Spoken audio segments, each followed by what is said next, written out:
A deck of cards. I didn't realize how many things you can do with a deck of cards. I first heard about morning baskets and I felt that I was missing out on something. Hi, my name is Leilani and this is our channel Living with Eve, and today we're gonna talk about morning baskets. We're gonna talk about what a morning basket is, why I don't have a morning basket, and what I do instead to get my family together. This is a collaboration, so feel free to check out the description box below. It has a playlist of other moms sharing their morning basket, and it'll give you some ideas if you're interested in starting one. What is a morning basket? Well, the idea behind a morning basket is that you have a bunch of different types of materials, such as games, poetry books, literature books, crafts, activities, and you stick it all in a basket. Okay, you don't have to have a basket.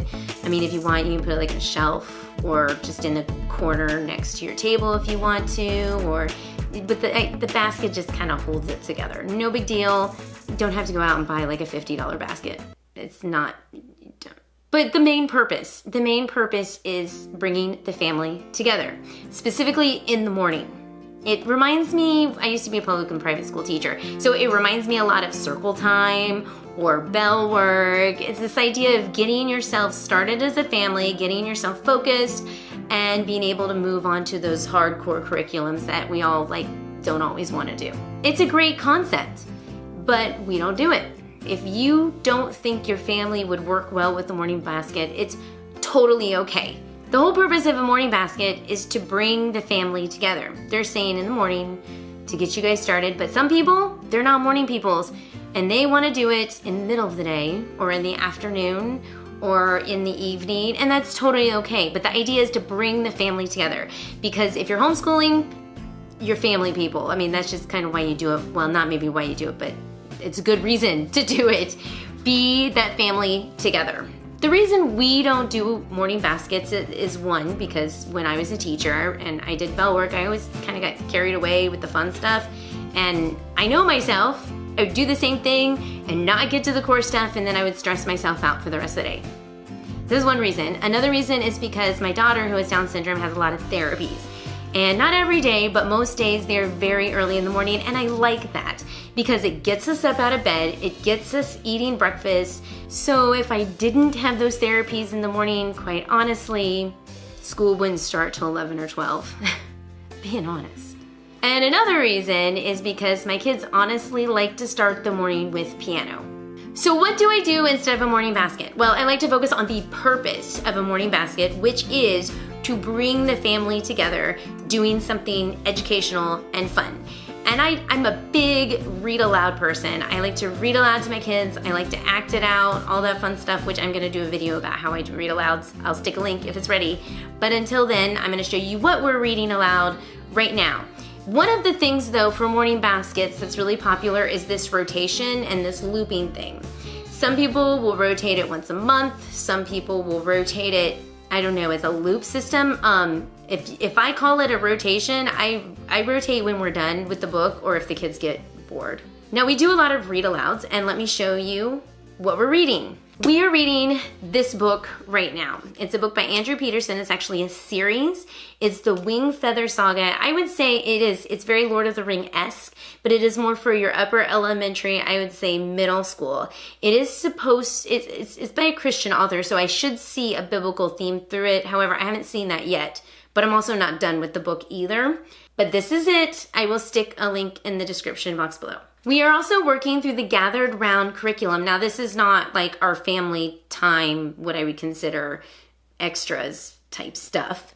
This is actually our core curriculum for the summer. It's a mini unit. I had to try it. Everybody's talking about it. I'm gonna do a video on that later. But what's really cool about this is they have a whole section on books that you can read. So I went through the library and I checked to see if the library had any of these books. I checked all of them, and we're using those as read alouds. And these read alouds, I actually include Naomi because she loves looking at pictures. She loves pointing things out. So here are some examples. I know I read this to the boys and they're like, ugh, it's so boring. Yeah, but when they say that, then I make them read it, and so they don't complain anymore. It's a mom hack right there. This is a fun one, especially like for what's coming up soon. And we're also gonna read this book. I don't know if I'm gonna do it as silent reading or read aloud. I haven't decided that yet, but we are also reading through the Tuttle twins. Actually, we just finished reading them, so we've moved on.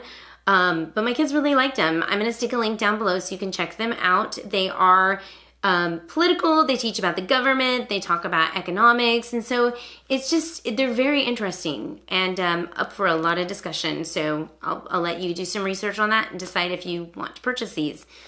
A deck of cards. I didn't realize how many things you can do with a deck of cards, and they're super cheap. They teach numbers, they teach math, they teach strategy, they teach focus, they teach teamwork, they teach creativity, the list goes on. So we're kind of on this like weird journey of figuring out how many different card games we could play as a family, and we're doing them. It's fun, simple, like what, 99 cents? Hours of fun right there, especially when you're self-isolated and you can't leave the house. I have been working through this book for like a year. I don't think it's supposed to last that long, but in all honesty, I read like a paragraph and we go into like full-blown discussion with the kids. They're like, but what about this? What about that? What about this? And then we just, so it's a really good book and you should totally check this out. It's by Apologia. I'm a huge Apologia fan. And yeah, I'll stick a link below. And lastly, I have the Bible. I'm not just putting this in here to be like, look at how holy I am, because I don't always read this thing every day. But I do want to pull it out and read it with my family. My goal this year is to use it as a textbook, as a book of life. This year we're also doing ancient history.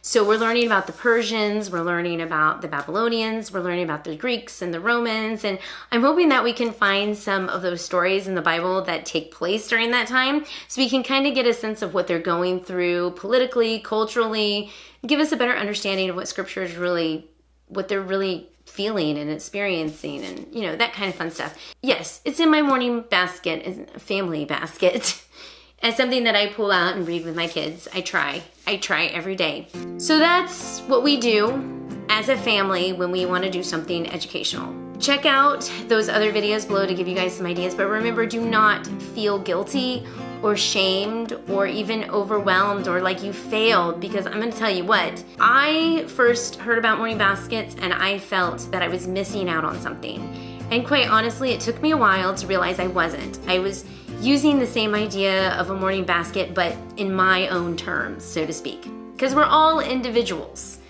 And I think that's what's so beautiful about homeschooling, and I think we should celebrate that for every single family. So if you're interested in any of these items that I mentioned, I will leave a link in the description box below. My name is Leilani, this is our channel Living with Eve, and do feel free to subscribe and join us on our journey as we homeschool and raise my daughter who has Down syndrome. I'm gonna stick a bunch of pictures around my face of things that you can click on and watch some other videos, and until then, I will see you guys in our next video. Bye!